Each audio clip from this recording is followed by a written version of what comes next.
నమస్కారాలు. ఇక్కడికి పంచాయతీకి ఇచ్చేసిన ప్రజలందరికీ నా ధన్యవాదాలు. ఈరోజు గవర్నమెంట్ తరపున మన పామిడి మండలానికి 10 లక్షల రూపాయల నిధులు వచ్చాయి. దీనికి నేను స్కూల్స్, రోడ్లు, కాలేజీలు కట్టించాను. ఇంకా మన దగ్గర 3 లక్షల రూపాయలు మిగిలాయి. దీనితో ఏం చేయాలో మీరే నిర్ణయించండి. అలాగే మన గ్రామంలో ఏమైనా సమస్యలు ఉంటే ప్రజలు మీరు నాకు విన్నపించాలి. పంచాయతీ గారు, మా ఊరిలో రోడ్లు గుంతలు గుంతలుగా పడ్డాయి. మా పిల్లలు స్కూల్కి వెళ్ళడానికి చాలా కష్టంగా ఉంది.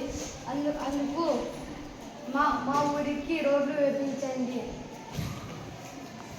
తప్పకుండా వేయిస్తాము. సెక్రటరీ గారు లేరండి. మీరు ఈ పాయింట్ని నోట్ డౌన్ చేసుకోండి. సరే సర్పంచ్ గారు చేసుకోండి. సర్పంచ్ గారు, మా ఊరిలో నీటి సమస్య ఉంది. మేము నీళ్లు తెచ్చుకోవడానికి చాలా దూరం వెళ్తున్నాము. కనుక మా ఊరిలో మీరు కుళాయిలు వేయించండి. తప్పకుండా చేయిస్తాను. దీన్ని పంచాయతీ సెక్రటరీ గారికి చెప్పి నేను చేయిస్తానని హామీ ఇస్తున్నాను.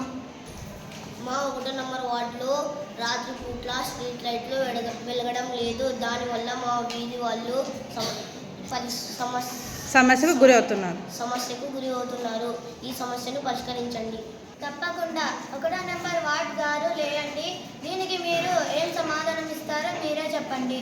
సర్పంచ్ గారు, వాటిలో స్ట్రీట్ లైట్ సమస్య ఉంది. దానికి కారణం రైల్వే ట్రాక్ వేయడం. ఈ సమస్యకు పరిష్కారం జరిగింది. సమస్య పరిష్కారం అయ్యింది. ఇప్పుడు స్ట్రీట్ లైట్లు వెలుగుతాయి. సరే వార్డు మెంబర్ గారు, మా వీధిలో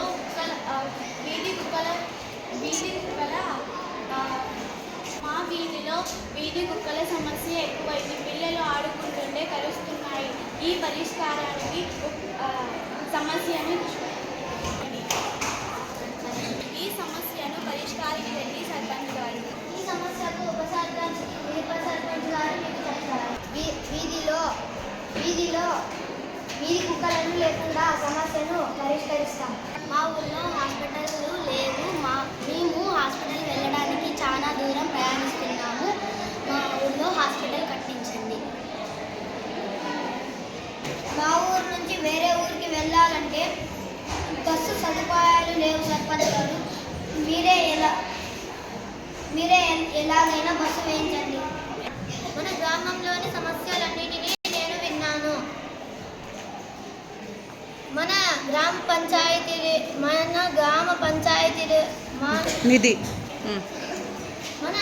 పంచాయతీలో మిగిలిన నిధులలో నేను స్కూల్స్ వేయిస్తాను, స్కూల్స్ కట్టిస్తాను, రోడ్లు వేయిస్తాను, మంచినీటి కొలాయిలను ఇంటింటికి వేయిస్తాను, వీధి కుక్కల సమస్యలను పరిష్కరిస్తాను. మన గ్రామ అభివృద్ధి కోసం మనమంతా కలిసి కృషి చేద్దాం. మన గ్రామంలోని సమస్యలను మనం పరిష్కరించుకొని మన గ్రామాన్ని అభివృద్ధి చేసుకుందాం. తర్వాత పంచాయతీలో కలుసుకుందాం.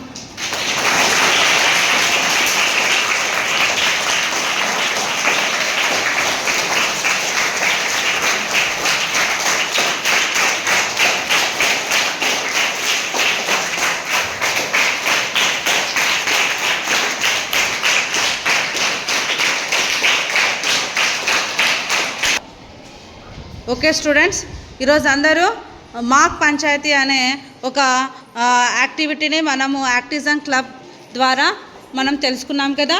బాగుంది కదా ఇక్కడ యాక్టివిటీ. ఈ యాక్టివిటీ ద్వారా మనం ఏం తెలుసుకున్నామంటే గ్రామంలో మనకు పంచాయతీ అనేది మీటింగ్స్ ఎలా ఏర్పడతాయి అనేది మనము ఒక యాక్టివిటీ ద్వారా తెలుసుకున్నాం. మనము 5 years వన్స్ ఎలక్షన్స్ జరిగిన తర్వాత సర్పంచ్ని, వార్డ్ మెంబర్ని 18 years నిండిన వాళ్ళు ఎన్నుకోవడం జరుగుతుందనే విషయం మనందరికీ తెలుసు కదా.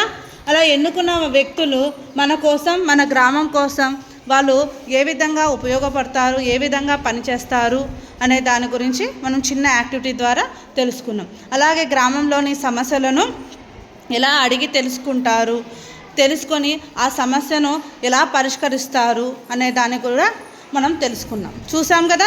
మనము ఇప్పుడు ప్రస్తుతము యాక్టివిటీ ద్వారా తెలుసుకున్నారా లేదా? అలాగే మన గ్రామం అభివృద్ధి కోసము కూడా వచ్చిన నిధులలో రోడ్లు వేపించడం కావచ్చు, అలాగే స్కూళ్ళు కట్టించడం, కాలేజీలు కట్టించడము, అలాగే రోడ్లు వేయించడం, ఇలాంటి పనులను సర్పంచ్ గారు గ్రామ పంచాయతీ మున్సిపాలిటీ ద్వారా మనకు చేయడం జరుగుతుందన్నమాట. సరేనా? మరి ఈ యొక్క యాక్టివిటీని మీకు అందరికీ బాగా నచ్చింది అనుకుంటున్నా. ఈ యాక్టివిటీని మనం ఫీడ్బ్యాక్ ద్వారా రిఫ్లెక్షన్ ద్వారా ఆఫీస్ బెరియర్స్ మనము పంపించుకుందాం.